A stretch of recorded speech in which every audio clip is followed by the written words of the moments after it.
السلام علیکم ورحمت الله وبرکاته. امید لرم چې ټول لیدونکي کتونکي به ښه الله جل جلاله مو ښه لره. محترمو، دا یو شخص ته په یوټیوب باندې ویډیوګانې اپلوډ کوي، په فیسبوک باندې هم ویډیوګانې اپلوډ کوي. عبدالله بدر افریدي نومه ده. غالبا یې افریدي قوم سره تعلق ساتي. اوس افریدی ده یا نه ده والله عالم، ولیکن خپل نامې سره افریدی لیکي او زه خپله هم افریدی یم. د دې وجې نه دا یوه خپله ذمهوري ګڼم چې تاسو په مخ کې دغه خبرې تاسو سره زه شیر کړم. ګوره محترمو، دا شخص چې کوم ده دا دوه قسمه ویډیوګانې اپلوډ کوي په میډیا باندې. یو قسم هغه ده چې هغې کې د اهلو د دین اسلام تایید او د کفر مخالفت ته په هغې باندې موږ خوشحال یو، د هغې تایید کوو. ښه خبره ده، ښې ویډیوګانې هم مخې له راوړي. ولیکن دویم قسم داسې ویډیوګانې دا اپلوډ کوي چې په هغې کې د اهل سنت والجماعت چې هغه درو اویا ډلو کې یوه حقه ډله ده او جنتي ډله ده، د هغو د عقایدو نظریاتو مخالفت پکې موجود ده. داسې ویډیوګانې اپلوډ کوي. د امام اعظم ابو حنیفه رحمه الله مذهب چې د دنیا اکثر مسلمانانو اکثره حصه ده د امام اعظم ابو حنیفه رحمه الله په مذهب د هغه په مسلک ته، نو د هغه حقاني مذهب په مخالفت کې دا بعضې خبرې کوي.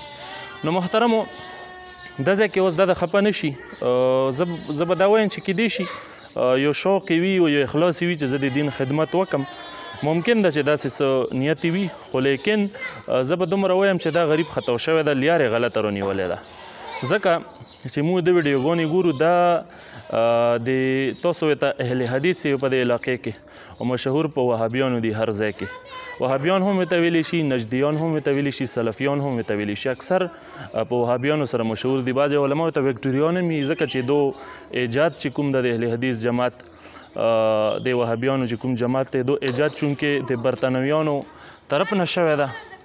چې کومه د ملک ویکټوریا وه د هغو په ټیم کې د ایجاد شوی ده. تاسو دې خبرې تصدیق دپاره چې زه تاسو له د خبره دروغ ونه لګي، زه حواله هم درکم. هیمفرک انکشافات کتاب تاسو کتلی شو، دا په خپله د برطانیې جاسوس ته هغه لیکلی ده. هغه پکې ټول احوال لیکلي چې هغو څرنګې محمد بن عبدالوهاب نجدي ټرین کړل او هغه یې په خپل لاس کې واغسته او د هغې نه بیا دغه تاسو چې ورته اهل حدیث یا ورته وهابیان د دغه جماعت آغاز وشو د هغو نه. نو دا بیچاره عبدالله بدر افریدي صاحب چې کوم ده، چونکې اندغه وهابي جماعت سره تعلق ساتي، د هغو عقایدو نظریاتو باندې روان ده، الله د پرې رحم وکړي.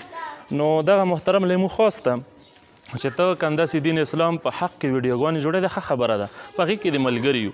خو لیکن داسې قسمه ویډیوګانې چې د اهل سنت والجماعت مخالفت ته پکې او د مذهب حنفي د امام اعظم ابو حنیفه رحمه الله د مسلک و مذهب مخالفت ته پکې دې شي نو له لاس واخلی، دې نه تېر شه محترمه. دا چونکې ته موله داسې لګي چې مخلص سړی دین خدمت کول غواړي، خو لیکن ګوره لیار دې نه غلطه شوې ده، لیار دې نه غلطه شوې ده. رجوع وکړه په هغه پخوانۍ عقیدې چې اکثر د مسلمانانو چې کومه حصه ده پرې موجود ده، په هغه عقیدې پرې روان دي. نو د هغه جماعت له او پس رجوع وکړه، هغې ډلې له چې جنتي ډله ده هغې له رجوع وکړه، د اهل سنت والجماعت هغه پاکې ډلې له رجوع وکړه.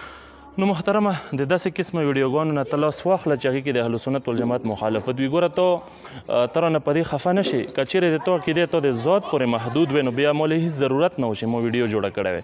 خو چونکې ته نشریات کوې، ته د خپلې عقیدې دفاع کوې، د هغې تبلیغ کوې، د وهابیانو تبلیغ کوې، د هغو دفاع کوې، د هغو د نظریاتو دفاع کوې او د اهل سنت والجماعت په عقایدو باندې رد کوې، هغو پسې خبرې کوي چې هغې دپاره علم شرط ده.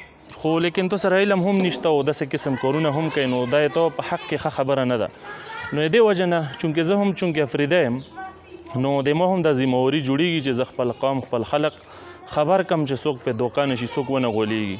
نو دغه محترم له مو دعوت ورکوو د اصلاح، چې ګوره خپل ځان اصلاح که داسې قسم ویډیوګانې مه جوړوه چې هغې سره اختلاف جوړېږي. ګوره تو یوه ویډیو اپلوډ کړې ده د المحقق مفتی ګوهر علي شاه صاحب حقانی مبارک، چې یو لوی عالم ده، پیر هم ده د چارسدې.